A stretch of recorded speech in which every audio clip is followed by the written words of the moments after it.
হজ্জের মৌসুম আসলো। হজ্জের মৌসুমে তাঁবুতে তাঁবুতে গিয়ে আবু জাহেল বলতে লাগলো, আমারই ভাইস্তে, আমারই ভ্রাতুষ্পুত্র, যদিও আপন ভ্রাতুষ্পুত্র ছিল না, তারপরও আবু জাহেল বলতে লাগলো, আমার ভ্রাতুষ্পুত্র মোহাম্মদ পাগল হয়েছে। একই সংসারে যদি 5 ভাই থাকে, 5 ভাইয়ের 4 ভাই যদি এক ভাইকে বলে যে আমার ওই ভাইটা ভালো না, ও চোর, ছেঁচড়া, সেদার, মদখোর, গাঁজাখোর, নারীখোর, তাহলে অন্য লোকেরা তো বিশ্বাস করেই নেবে, ঠিক কিনা? আবু জাহেল বলল, আমার ভ্রাতুষ্পুত্র মোহাম্মদ পাগল হয়েছে, তোমরা যারা বিদেশ থেকে এসছো তোমরা তো জানো না, কাজে এই পাগলের কাছে তোমরা যেও না, পাগল হবে না। বিদেশি লোকেরা বিশ্বনবী পাগল এটাকে তারা প্রাথমিকভাবে বিশ্বাস করলো। আর আবু জাহেল বলল, খবরদার পাগলের কাছে যেও না, পাগলের জবান থেকে তোমরা কোরআন শোনো না। বিদেশি লোকেরা মনে করলো কেমন পাগল। মক্কার লিডার যখন আবু জাহেল বলে দিয়েছে আমরা পাগলটা কোন কিসমের পাগল, আমরা শুধু দেখব কিন্তু কোরআন শুনবো না, এই জন্য কানের মধ্যে আঙ্গুল ঢুকায়া ওরা গেছে। আর বিশ্বনবী জনাবে মুহাম্মদ রাসূলুল্লাহ সাল্লাল্লাহু আলাইহি সাল্লাম কাবার হাতিমে কোরআনে কারীম তেলাওয়াত করছেন। এই বিদেশি লোকেরা গিয়ে কাবার চতুর্পাশে ঘিরে তারা দাঁড়িয়েছে, আল্লাহর নবী কোরআনে কারীম তেলাওয়াত করছেন, আর সূর্যের কিরণ নবীজির চেহারার উপরে পড়ছে। নবীজির চেহারা এত আকর্ষণ আল্লাহ দিয়েছিলেন, কোন কাফের যদি ভালোভাবে নবীর চেহারার দিকে তাকাতো, কাফেরের মনটা গলে যেত, কাফের আর নবীর বিরোধিতা করতে পারত না। নবীজির চেহারা এত নূর আল্লাহ পাক দিয়েছিলেন। এই লোকেরা তাকায় দেখলো যে ওই পাগলের চেহারা দিয়ে ঘামের ফোঁটা নাকের ডগা দিয়ে গড়ায়া দাড়ি দিয়ে যখন টপ টপ করে জমিনে পড়ছে, এই লোকেরা বলল, ওটা যেন ঘামের ফোঁটা নয়, ওটা যেন নূরের ফোঁটা জমিনে টপ টপ করে পড়ছে। এই লোকেরা তখন মনে করল, পাগল যদি হবে তাহলে লোকটার মাথার চুল থাকবে উল্লো ঘুল্লো, উস্কো খুস্কো থাকবে, চেহারার মধ্যে থাকবে ময়লা আবর্জনা ভরা, নাকে থাকবে শিয়েন, দাঁতে থাকবে ছাতা, কিন্তু লোকটির দাঁত যেন চমক দিচ্ছে, আর লোকটির চেহারা যেন নূর টলমল টলমল করছে। দেখা যাক লোকটি কি বলছে, তা আমরা একটু শুনতে চাই। আল্লাহ নবী বিশ্ব নবী তখন কোরআন কারীমের একটি আয়াত তেলাওয়াত করছিলেন। আর এই বিদেশি লোকেরা যদিও তারা কাফের ছিল, তারা কানের ভিতর থেকে আঙ্গুলটা বের করলো। আঙ্গুল বের করার সঙ্গে নবীজির জবান থেকে নিশ্চিত বাণী তাদের কর্ণকুহরে প্রবেশ করলো। নবীজি তিলাওয়াত করছিলেন, ইন্নানি আনাল্লাহু লা ইলাহা ইল্লা আনা ফা'বুদুনি আকিমিস সালাতা লিযিকরি। এই তিলাওয়াত সব লোকেরা যখন শুনলো তখন মনে করলো নিঃসন্দেহে লোকটি পাগল নয়। সবাই বিশ্ব নবীকে ঘিরে ধরে, আল্লাহ নবীকে ঘিরে ধরে নবীজির কদমে লুটে পড়ল আর বলল, আমরা ভুলে ভরা একটি রাস্তার ভিতরে হাবুডুবু খাচ্ছিলাম, আমাদেরকে আপনি আলোর সন্ধান দেখালেন, আমাদেরকে পড়িয়ে দেন লা ইলাহা ইল্লাল্লাহু মুহাম্মাদুর রাসূলুল্লাহ, লা ইলাহা ইল্লাল্লাহ।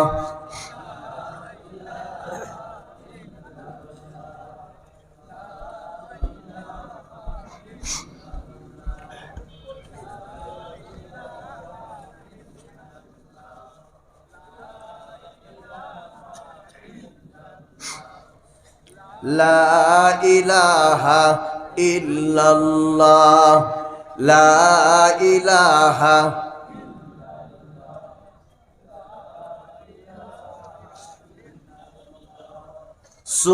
সুবহানাল্লাহ,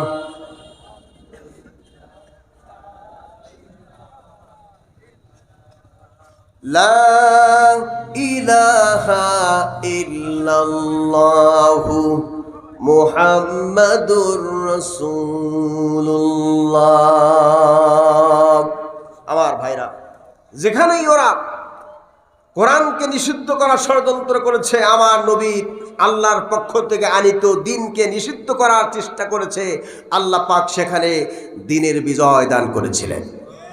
সুতরাং এই বাংলার জমিনে ইসলামী আন্দোলন নিষিদ্ধ সহ, ইসলামী চেতনা নিষিদ্ধ সহ, বাংলার জমিনে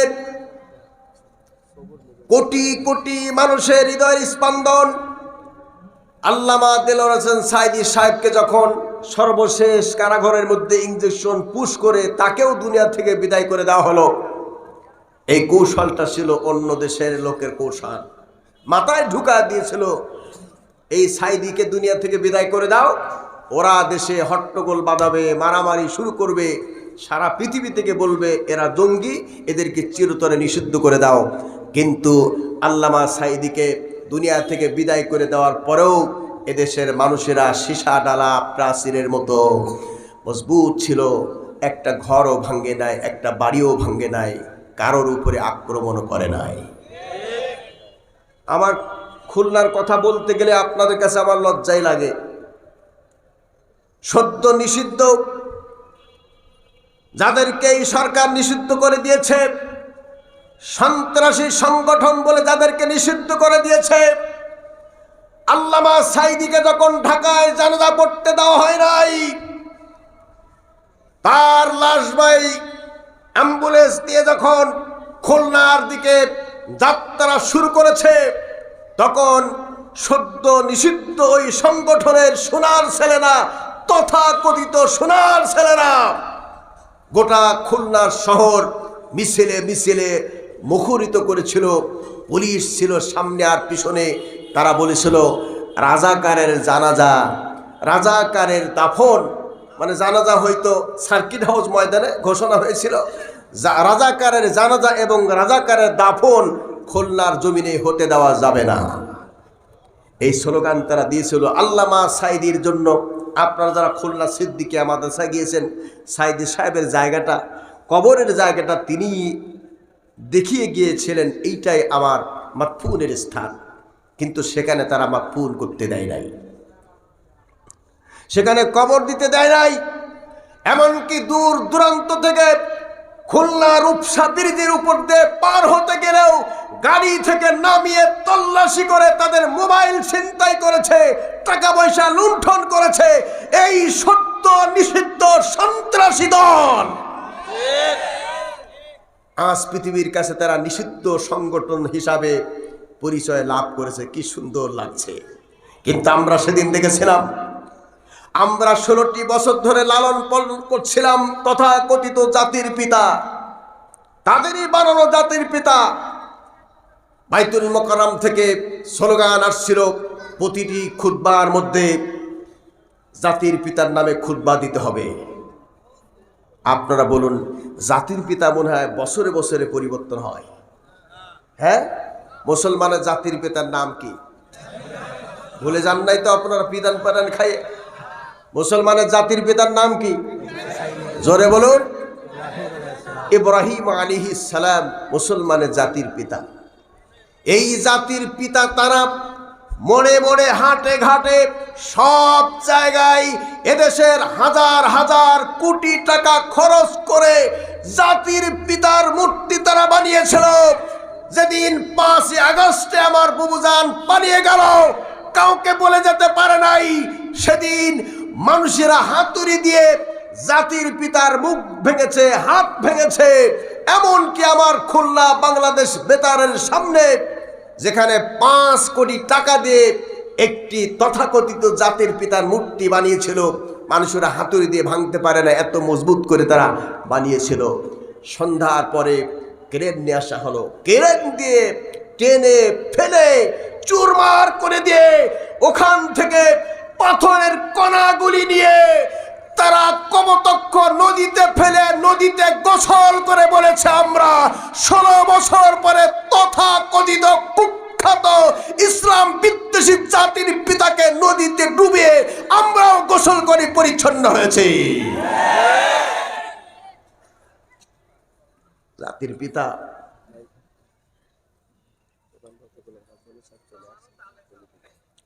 হ্যাঁ, আজকের মাহফিলের প্রধান বক্তা আন্তর্জাতিক খ্যাতি সম্পন্ন মুফাসসির কোরআন, উনি আমাদের মাঝে অবস্থান করছেন। কিছুক্ষণ আগে তিনি এসেছেন। আলহামদুলিল্লাহ বলি, বাংলাদেশের জনপ্রিয় একজন বক্তা, ভাইরাল একজন বক্তা। ইউটিউবে সার্চ দিলেই গোলাম রব্বানী, তাই না? সেই মানের একজন বক্তা আমরা পেয়েছি, কিন্তু লোক যে পরিমাণে, তাছাড়া গোলাম রব্বানির জন্য এতগুলো লোক না। হ্যাঁ, কি কর পিছনে আবার তাকায় দেখে ময়দান কি ভরছে, ময়দান কি ভরছে। আল্লাহু আকবার বলেন, আরো জোরে বলেন আল্লাহু আকবার। গোলাম রব্বানী ভাইয়ের আগমন, লিল্লাহে তাকবীর, লিল্লাহে তাকবীর। আমার ভাইরা, আমি যদি আরো কিছুক্ষণ আলোচনা করি, আধা ঘন্টা বা 1 ঘন্টা, আপনাদের মনে হয় খুব কষ্ট হবে নাকি? কষ্ট হবে? আরো 1 ঘন্টা করি, 2 ঘন্টা করি, আর গোলাম রব্বানী ভাই হাবুডুবু খাক শেষ রাত্রে, মানে তাহাজ্জুদের সময় এসে ঢুকবে। মুসলমান ভাইরা, আমি যে কথাগুলি বলেছি আপনাদের মনে হয় অনেকের রাগের কারণ হয়েছে। আপনারা তো কোরআন তাফসীর শুনতে আসছেন, হুজুর এগুলো কি তাফসীর? এগুলো কি তাফসীর? তাফসীর তো দূরের কথা, যিনি এই দেশে 57টি বছর ধরে কোরআনের তাফসীর করে গিয়েছেন, তিনি বলেছেন আমি কোরআনের তাফসীর কারক নন, বরঞ্চ আমি কোরআন ক্লাসের একজন ছাত্র বটে। এই কোরআনের তাফসীর করার মতো যোগ্যতা আমার নাই। কোরআনের তাফসীর করতে হলে যিনি স্টেজে তাফসীর করবেন, প্রধানত তার মধ্যে 5টি উপস্থিত জ্ঞান থাকা লাগবে। কয়টি? একটু কথা বলেন, কয়টি? কোরআনের তাফসীর যিনি করবেন, তার ভিতরেই প্রথম যে গুণাবলী থাকতে হবে, এই প্রথম গুণাবলী হলো তিনি কোরআনের বিশুদ্ধ তিলাওয়াত করবেন। আজকের বাংলাদেশে বহুত বক্তা আছে, আন্তর্জাতিক খ্যাতি সম্পন্ন হামদানি, গসকানি, কুতুবে রব্বানি, শায়েখ আরিফিন, এদেশের কামান, অযোধ্যার বিমান। কিন্তু তাফসীর করতে গেলে যদি তাকে বলে হয় সূরা আসরের তাফসীর করুন, সূরা ইখলাসের তাফসীর করুন, তিনি তাফসীর করবে এইভাবে, কুল হুয়াল্লাহু আহাদ আল্লাহুস সামাদ লাম ইয়ালিদ ওয়া লাম ইউলাদ ওয়া লাম ইয়াকুল লাহু কুফুয়ান আহাদ। খুব খেয়াল করেন, বক্তা তিলাওয়াত করলেন সূরা ইখলাস। কোরআন কারীমের ভিতরে আল্লাহ পাক পূর্ণাঙ্গ একটি সূরা ইখলাস নামে দিয়েছেন। এই সূরাটি হলো আল্লাহ পাকের তাওহীদ, একত্ববাদ দিয়ে আল্লাহ পাক আলোচনা করেছেন। বক্তা তিলাওয়াত করলেন সূরা ইখলাস, এবার তর্জমা করছেন কুল হুয়াল্লাহু আহাদ। বলুন আমার আল্লাহ এক এবং অদ্বিতীয়। তর্জমা ঠিক আছে। এবার বক্তা বলছে আমি এখন তাফসীরে চলে যাব। তাফসীর শুরু করে দিয়েছেন তিনি। তাফসীর করতে গিয়ে তিনি বলছেন আল্লাহ এক, অদ্বিতীয়, তার একজন প্রিয় বান্দা, তিনি হলেন মুহাম্মদ রাসূলুল্লাহ সাল্লাল্লাহু আলাইহি ওয়াসাল্লাম। আল্লাহ পাক এই মুহাম্মদ সাল্লাল্লাহু আলাইহি সাল্লামকে 4টা কন্যা দান করেছিলেন, রুকায়া, জয়নাব, কুলসুম, ফাতিমাতুজ জোহরা। এই ফাতিমাতুজ জোহরাকে আল্লাহ পাক 2টা পুত্র সন্তান দিয়েছিলেন। একটা পুত্র সন্তানের নাম ইমাম হাসান, আরেকটা সন্তানের নাম ইমাম হুসাইন। এই হুসাইন কারবালার ময়দানে কিভাবে শহীদ হলো, আমি এখন সেই কারবালার শহীদের ইতিহাস আপনাদের সামনে তুলে ধরব। আমার ভাইরা, এবার বলুন তো দেখি, বক্তা তেলাওয়াত করলেন সূরা ইখলাস আর তাফসীর করছেন গিয়ে না, বোঝেন না মনে আপনারা? তেলাওয়াত করছেন ইখলাস, তাফসীর করছেন কারবালা। কারবালার সঙ্গে ইখলাসের সঙ্গে কোনো সম্পর্ক নাই। যাত্রার নামের শুরুতে তাফসীর কারক দিলে পরে এমন হবে এক সন্ধ্যা বাজারে ইমাম সাহেব প্রতিদিন আসর জোহর মাগরিব নামাজ পড়ায়, কিন্তু ঘটনাক্রমে ইমাম সাহেব ওদিন আর নাই। মাছ বাজারে, তরকারি বাজারে, সবজি বাজারে সবাই জামাতে নামাজ পড়তে আসছে, এসে দেখে ইমাম সাহেব নাই। ইমামতি কে করবেন? যায় দেখে একজন হামদানি গজকানি কুতুবে রব্বানি, একজন হাজী সাহেব মাথায় পাগড়ি পেঁচানো, উনি হেঁটে যাচ্ছে। বাজারের লোকেরা তাকে ধরলেন, বললেন বাবা আসুন, আমাদের ইমাম সাহেব ছুটিতে চলে গেছে, আপনি মাগরিবের ইমামতি করেন। তিনি বলেন আমার পায়ে ব্যথা, আমি ইমামতি করতে পারবো না। লোকেরা বললেন চাচা সমস্যা কি? পায়ে ব্যথা, আপনি তো নামাজ পড়বিনি, একটু কষ্ট হলো, আমাদের ইমাম নাই, আপনি একটু ইমামতি করেন। অনেক রিকোয়েস্টের পরে তিনি আসছেন। আসার পরে আল্লাহু আকবার বলে সূরা ফাতিহা তিলাওয়াত করেছে। সূরা ফাতিহার পরে প্রথম রাকাতে সূরা নাস পড়েছে। প্রথম রাকাতে সূরা নাস যখন তিলাওয়াত করেছে, মনে মনে চিন্তা করলো প্রথম রাকাতে সূরা ফাতিহার পরে সূরা নাস পড়েছি, দ্বিতীয় রাকাতে আমি কি পড়ব? মাসলা তো তার জানা নাই, কারণ জীবনে একটা সূরা সে মস্ক করেছে বা মুখস্থ করেছে। এই টেনশন তার মাথার মধ্যে কাজ করছে। আল্লাহু আকবার বলে রুকুতে চলে গিয়েছে। রুকুতে গিয়ে দীর্ঘ সময় ধরে 5 বার 7 বার না হয় তাসবিহ তেলাওয়াত করুক সুবহান রাব্বিয়াল আযীম, কিন্তু একটু লম্বা সময় ধরে তাসবিহ পড়ছেন সুবহান রাব্বিয়াল আযীম, সুবহান রাব্বিয়াল আযীম 12 বার, 14 বার, 16 বার, 20 বার পর্যন্ত পড়ছে। মুসাল্লিরা মনে করেছে বাবারে এত বড় ফার্স্ট ক্লাস ইমাম আমরা কোনোদিন খুঁজে পাই নাই। এবার রুকু শেষ হলো, সামি আল্লাহু লিমান হামিদা রব্বানা লাকাল হামদ বলে দাঁড়িয়ে অনেক সময় অপেক্ষা করলো, তাসবিহ পড়লো। এবার সিজদায় চলে গেল। প্রথম সিজদায় এত বেশি দেরি করলো, মুসাল্লিরা মনে করলো সত্যিকার ইমাম একজন আজকের পাইছে। দ্বিতীয় সিজদায় আরো বেশি দেরি করলো, তাসবিহর সংখ্যা আরো বেশি বাড়িয়ে দিল। নামাজের মধ্যে কিছু ফটকা মুসাল্লি থাকে, ইমাম এত দেরি করে কেন? এক যুবক পিছন দিক দিয়ে মাথা উঁচু করে কয় হুজুর এত দেরি করে কেন দেখি। তাকায় দেখে খেজুর পাতার বেড়া ছিল, ইমাম সাহেব নাই, বেড়া ভেঙে চলে গেছে। ওই যুবক তখন বলে ফেলল, ও মুসাল্লি ভাইরা কার পিছনে ইক্তেদা করছো? সেই ইমাম সাহেব তো বেড়া ভেঙে পালিয়ে গেছে। আমার ভাইরা, তার মানে হলো যাকে তাকে দেখে তাফসীর ময়দানে এনে ময়দান নষ্ট করা যাবে না। যিনি কোরআনের সহি শুদ্ধ তেলাওয়াত করতে না পারেন তাকে কোরআনের তাফসীর করা তার জন্য সম্ভব নয়। কথা বলা ঠিক কিনা? এই জন্য তাফসীর করতে হলে প্রাথমিক যে 5টি জ্ঞান লাগবে, তার মধ্যে একটি জ্ঞান বা একটি যোগ্যতা বা একটি গুণাবলী হলো কোরআনে কারিমের সহি তেলাওয়াত তার মধ্যে থাকতে হবে। আল্লাহ পাক বলেন অরাত্তিলিল কুরআনা তারতিলা, সহি শুদ্ধভাবে তেলাওয়াতের জন্য আল্লাহ নির্দেশ দিয়েছেন। আজ আমরা তাফসীর মাহফিলে বসে গান গাই, যত বক্তা যত বেশি গান গাবে সেই বক্তা তত জাতির কাছে ভাইরাল হয়। কিন্তু তাফসীর মাহফিলের গানের মঞ্চ নয়, এটা কৌতুক আর হাসানোর জন্য মঞ্চ নয়। এ তাফসীর শুনে মানুষের মরা দিল জিন্দা হবে। কথা বলেন ঠিক কিনা?